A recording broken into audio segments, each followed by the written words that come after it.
ang ating employee anniversary of the day. Isa sa pinaka-proud kami at one of the consistent performers in the company, si Mr. Nowin, the daddy, Tunyo. Congratulations.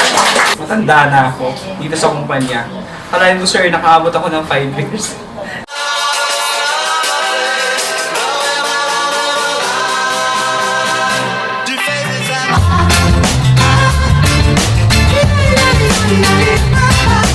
Magandang hapon, Madrid Nation.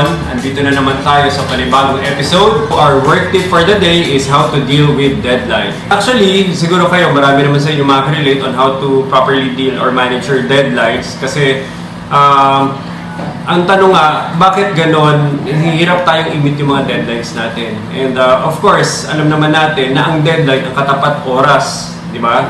So sa isang tao, meron na siyang oras sa maghapon ay 24 hours. Siguro one tip on how to deal with deadlines is manage your deadlines or be proactive with your deadlines. Sometimes may mga deadlines na galing din sa ibang tao, na yung ibang tao nagsiset sa'yo ng deadline, tama?